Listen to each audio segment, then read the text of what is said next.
Kalooban, o ngayon kayo permanente na, protektado na kayo ng civil service. Sana magbuti kayo maglingkod sa ating mga kababayan. Okay? Tapos, siyempre, ito raw, art. Ayan, pakita nyo yung art sa Lagos Nilad. Meron ka ba na? Yan, art daw po yan. Ayan, art. Ayan daw po yung art. Kaya ko din yan eh. Pwede pala ako maging artist. Ayan daw yung art eh. Oo.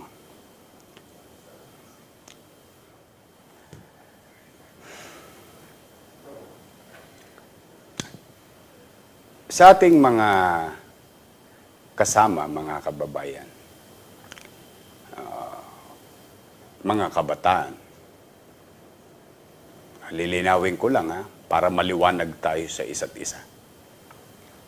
Umasa kayo na ang pamahalaang lungsod ay malayang tinutupad. Maigpit na pinatutupad ng pamahalaang lungsod na pantay-pantay ang pagtingin ng pamahalaan sa lahat. Walang babae, walang lalaki, walang tomboy, walang bakla. Pantay-pantay. Walang mayaman, walang middle class, walang mahirap. Pantay-pantay din ang pagtingin ng pamahalaan. At umasa din kayo, ako personally, naniniwala po ko sa malayang ekspresyon ng pananaw ng tao. Garantisado yan sa Constitution. Dito, magagawa nyo yan sa Maynila. Hindi ko lang alam, hindi ko kayang garantihan yung ibang lugar. You can express yourself. Your anger, your hopelessness, ang tawag din yung, nawalan ka na ng pag-asa, o wala ka ng tiwala sa pamahalaan, iginagalang ko yan. Dahil sa hindi ko kayo masisisi. Dahil maaari, sa mga nagdaang panahon, maraming mga walang yang politikong katulad ko. Marami ring batugang politikong katulad ko. Kaya kung bakit hindi ko kayo masisisi na kumisan, frustrated na kayo. Okay? Sa mga organisasyon, lahat to, it goes all to you. Makakanan ka, makakaliwa ka. Lahat kayo nire-respeto ko. At alam ninyo, kayo dyan na nanonood, nakaisa ninyo ako. Kaya, kung ako'y kaisa ninyo, kung ako'y nakakaunawa sa katatayuan ninyo, huwag ninyo akong itaboy. Asok dulang kamuhian ko kayo. Huwag po ninyong gagawin yun. Bakit po? Habang ginagalang ko ang inyong karapatan, karapatang pantao, karapatang itinalaga ng batas, ng konstitusyon sa bawat isa, garantiya, freedom of expression. Habang yan, nililingon ko, at ako'y may pangunawa sa hinahanap ninyong long and just peace, ay huwag nyo naman sana. Ako, buong kababaang loob na nakikiusap sa inyo. Huwag nyo pong babuyin itong aming mga pasilidad na ginagamit ng tao. Bakit to naging madamdamin ang aming pagtingin sa parte, lalo na yan sa Lagos Nilad, underpass? Para sa mga kabataang hindi pa ipinanganganak, di ko alam kung ang mga tumira niyan, estudyante, mga bata, siguro mga 15 anyos lang kayo, o 17 anyos. Hindi ko alam sino nag-utos sa inyo. Malamang nung panahon na yun, dumedede pa kayo sa nanay ninyo. So wala kayo nauunawaan. O ngayon, ipauunawa ko sa inyo. 15 taon, walang lumingon na gobyerno ng Maynila, na leader ng Maynila. Ito po Sa baba lang ho to ng City Hall. Ito po, opisina ng alkalde. Maraming mga tao dyan. Ayusin ko to, ayusin ko yan, ayusin ko to, ayusin ko yan. Ito, katabi lang. Hindi napamahalaan. Ginagamit ng taong bayan. Hirap na hirap ang taong bayan na ginagamit ang underpass para sa kaligtasan ng lahat. Hindi sila tumawid sa ibabaw. Ngayon, nagkaroon kayo ng alkalde na bago linisin ang may bahay na may bahay, yung sarili niya munang bahay ang nililinis niya. Inalis kong obstruction para magamit ng mga estudyante ng walang obstruction sa underpass. Pagtingin ko, ang panghi. Bumabaw ako, ang panghi, amoy tae. Just so you know. Ginawang banyo yung ilalim ng Lagos nila. Pinaliguan ko. Marami salamat kay Happy Toothpaste. Binigyan niya ako ng, ano ba yun, DAS, yung detergent. Bumula. Naibalik sa dating normal na amoy. Ba't nakita ko parang dugyot na dugyot ng dingding. Humingi ako sa Davies ng pintura. Humingi ako sa Boysen ng pintura. Tinira namin. Ba't nakita ko durug-durug yung ilaw, madilim. Fluorescent lamp ang nilagay ko, hindi magarbong ilaw. Naipanghingi ko pa. Ngayon, hindi siya maganda, pero maaliwalas na siya. Maaliwalas ng parang gamitin ng mga ordinaryong taong sabi nyo, ipinaglalaban nyo. Una, sino ba humingi ng tulong sa inyo para ipaglaban nyo sila? You volunteer yourself para ipaglaban nyo daw sila. Para malaman nyo lang. Ngayon, naglinis ang gobyerno after ng 15 years, walang gumalaw niyan. Napapakinabangan na ng tao, nawala yung mga taong kinamumuhian ninyo. Na may merwisyo sa kapwa niya mahirap. Akala ko ba yun ang pinaglalaban ninyo? Pangalagaan ng mga napi. Proteksyonan ng mga mahihirap. Lingunin ng gobyerno ang mga nangangailangan. Akala ko ba yan ang pinaglalaban ninyo? Dinumihan ninyo. Then you call yourself artist. Ayan, art ba yan? Sabi ko nga sa inyo, kaya ko rin yan. Tanong, pinagbabawalan ko ba kayong i-express ninyo ang inyong mga... Hindi po. Manawa kayo. Dami sa Facebook ko. May Facebook account kayo. Ba't hindi nyo doon tirahin? Wala pa kayo na perwisyo na express nyo pa sarili ninyo. Kinalulugod ninyo na ganyan ang itsura. Ano naman ang kasalanan namin sa inyo bilang mga taga-Maynila? Kayo po, kayo ang sumagot. Ngayon, sabi ng spokesperson ninyo, humingi daw kayo ng tawad. Sabi nyo doon sa yung Facebook account nyo, ayoko na sabi, sisikat pa kayo. Sige. Hindi kayo dadami. Gusto nyo ng real talk? Hindi kayo dadami. Bakit? Kinamumuhian kayo ng tao. Ba't kayo kinamumuhian? Tama ang layunin nyo. Pero mali ang pamamaraan ninyo. Huwag nyo ako itaboy. Mawawalan kayo ng mga taong nakakaunawa sa inyo. Huwag ako.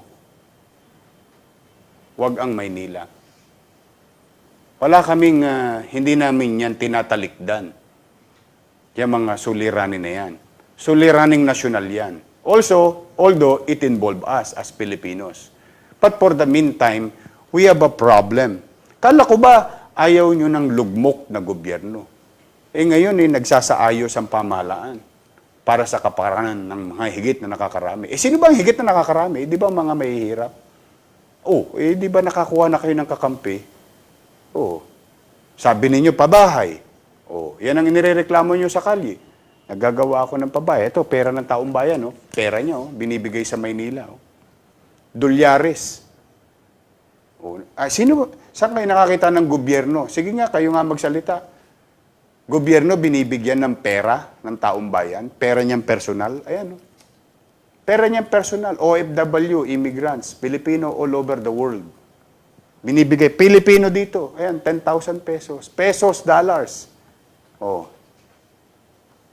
Saan kayo nakakita ng gobyerno? Pinagkakatiwala yung pera nilang personal sa pamahalaan. Ano naman ang kasalanan ng Maynila sa inyo?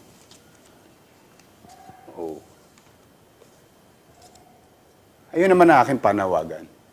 Wala akong laban sa inyo. Magulang nyo nga, hindi kayo kayang bantayan. Kami pa kaya. Pero, pasensyahan po tayo, ha? Ako po'y taong pamahalaan. May responsibilidad na inatang sa akin ang mamamayan. Tutop din ko yung mga obligasyon ko na yun. Papapanagutin ko kayo sa mata ng batas na may paggalang sa inyong karapatang pantao. Sana nagkakaunawaan tayo. Sige. Kayo humihingi ng tawad. Sige. Kapwa-tawad tayo. Nandyan na yan. Let's move on. Huwag nyo nang uulitin. Maawa po kayo sa amin. Kung kayo'y naawa talaga sa amin, dahil ipinaglalaban nyo kami, o kami nang ipinaglalaban ninyo, nagmamakaawa din sa inyo, huwag nyo po kaming babuyin. Total, pinaglalaban nyo kami. Tinatawag ninyo ang aming pansin. May pinaglalaban ninyo ang karapatan namin. O kami namang mga ipinaglalaban nyo, uulitin ko, nananawagan din. Huwag nyo po kaming babuyin. Huwag po. Huwag kayo magtaboy ng kakampi. Pagkwentuhan nyo na yan. Pagpiestahan nyo na yan. Basta pasensyahan tayo. You can do whatever you want to do. This is a democratic country. But in democracy, there is responsibility. Diba? Sana hindi kayo estudyante ng eskwelahang siyudad ng Maynila ang gumagastos.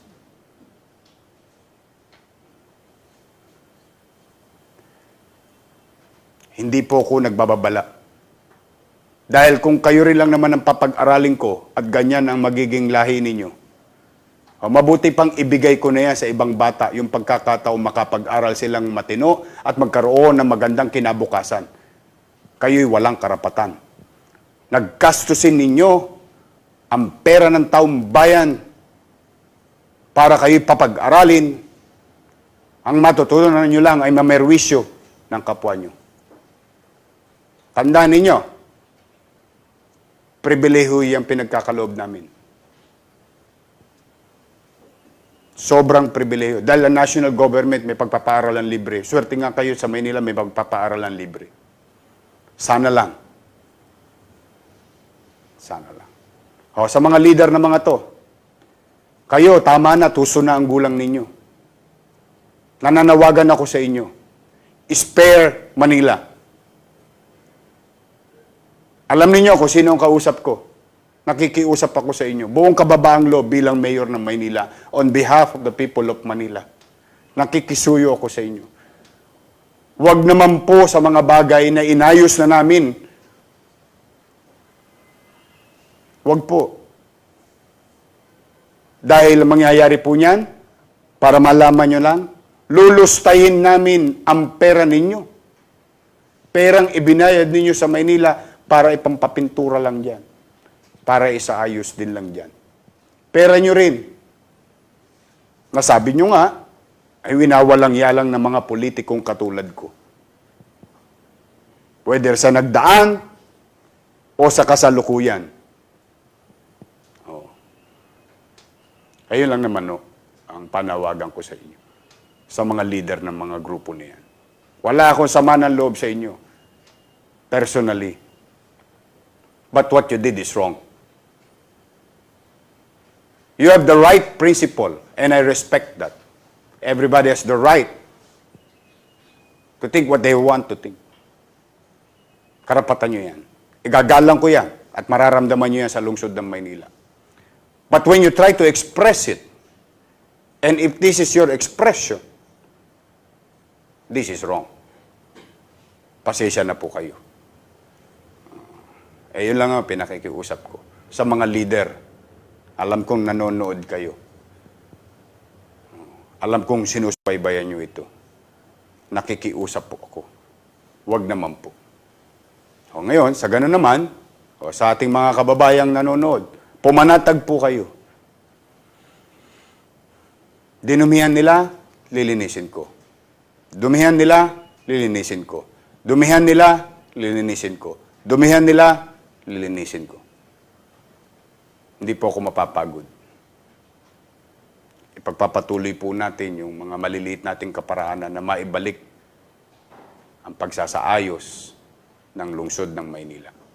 Dahil karapatan yan ng bawat isa. Nandito, taga-lungsod ng Maynila. So, pakiusap ko lang ha. May viewing po sa Bulwagan, Padre Gomez Elementary School. Ba nanonood sila? Mga bata? Yes po. Taekwondo, ano yun? Taekwondo team? Sa mga Padre Gomez. Hi, kaway-kaway. Mga Padre Gomez Elementary. Hi!